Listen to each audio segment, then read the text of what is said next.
Assalamualaikum warahmatullahi wabarakatuh. Jumpa lagi dengan video saya kali ini adalah distribusi penyebaran suplai tenaga kerja profesional ke luar negeri. Ini adalah saya menasihatkan untuk kementerian kita tenaga kerja. Ya, langsung saja. Di luar negeri itu negara yang paling banyak mensuplai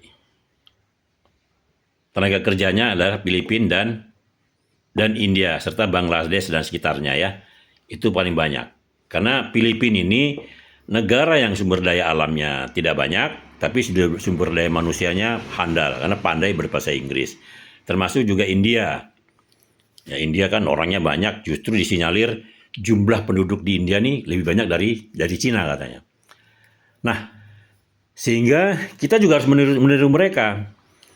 Karena untuk di Indonesia ini kan lapangan pekerjaan sudah semakin menurun, industri sudah juga menurun, perdagangan juga kadang-kadang stagnan ya.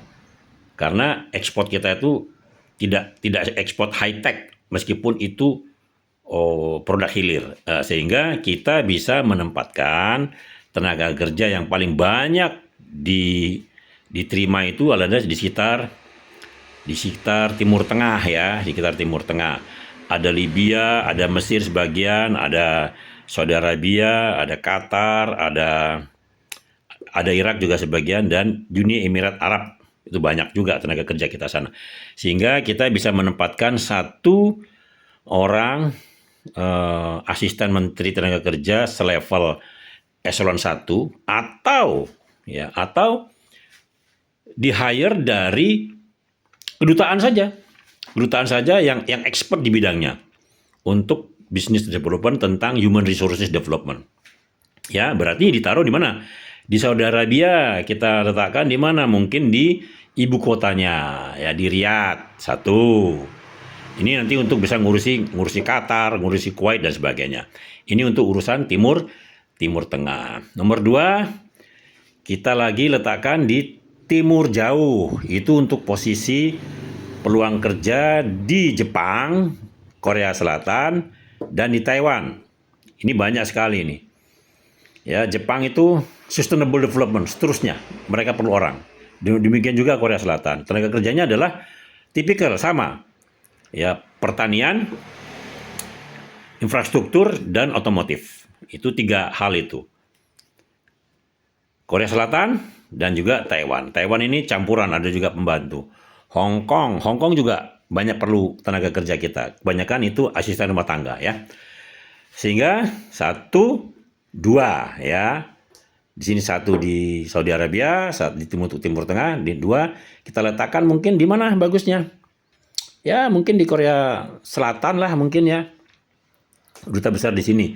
Dan juga selanjutnya di Australia, bisa kita letakkan di Melbourne atau di ujung sini Darwin. Darwin ini kan banyak industri gas di sini ya. Kita bisa meng-hire orang nanti beberapa tenaga konstruksi kita di sini untuk didistribusikan di Australia.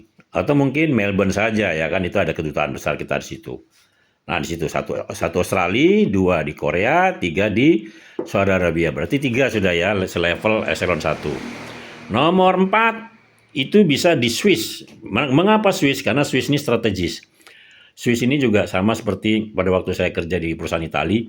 Itu di Swiss ini adalah meletakkan salah satu kantor GPS-nya, Global Personal System-nya, untuk merekrut orang seluruh dunia dari negara manapun ditampung di sini untuk bekerja di barge-nya atau kapal konstruksi untuk offshore-nya apabila kerja di seluruh dunia. Waktu kerja di dekat Timur Gap sini juga mereka menggunakan beberapa orang di situ. Bekerja di Indonesia, di Batam juga dari situ. Bekerja di Eropa juga situ. Bekerja di Saudi Arabia juga bekerja di sekitar Brazil juga sama seperti di situ. Sehingga ada berapa? 3 ya. 1, 2, 3, 4. Sorry, 4 ini di Swiss. Satu lagi untuk Eropa Timur adalah di Polandia. Sini. Mengapa Polandia? Karena Polandia ini paling banyak menerima tenaga kerja dari Indonesia. Dan juga selanjutnya setelah itu kita pindah ke Amerika. Amerika bisa kita taruh di Washington DC bisa. Ya. Untuk Amerika Latin untuk sementara dan Afrika belum banyak mencari tenaga kerja ke sana karena mereka juga negara berkembang ya. Afrika juga iya. Afrika ini justru turah-turah tenaga kerjanya, kecuali tenaga engineer ke atas ya. Mereka ada memerlukan seperti Aljazair dan seperti itu.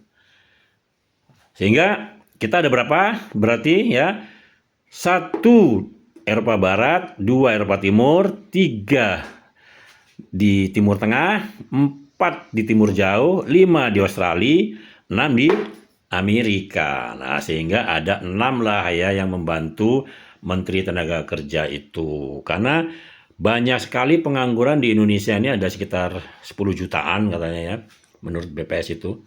Kan sayang orang-orang yang expert di bidangnya yang sudah usia pensiun itu, karena saya pernah bekerja di perusahaan Italia ini, 73 tahun itu masih dipakai sepanjang kita sehat dan sehat jasmani dan rohani. Maka dari itu kita jaga kesehatan badan.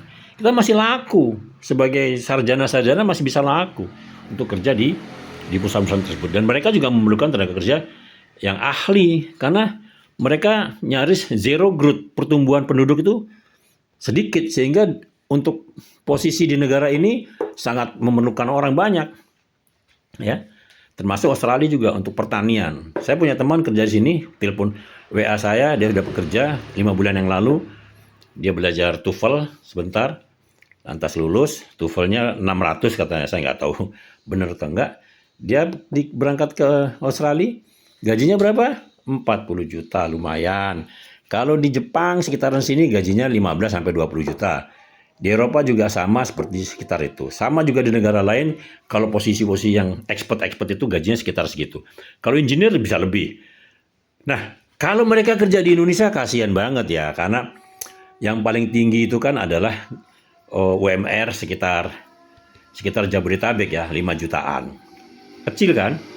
Dibandingkan mereka di tempat lain bisa terima minimum 15 sampai 20 juta. Oke, saya rasa begitu saja untuk saran Menteri Tenaga Kerja agar Anda bisa mengaktifkan staf Anda atau bekerja sama dengan kedutaan besar di Indonesia yang ada di negara tersebut untuk menjadi semacam business development, baik itu untuk ekspor produk kita keluar negeri, terutama produk hilir, dan juga ekspor tenaga kerja keluar negeri. Sehingga Anda benar-benar bekerja, bukan selama ini stagnan ya. Oke, terima kasih. Wassalamualaikum warahmatullahi wabarakatuh.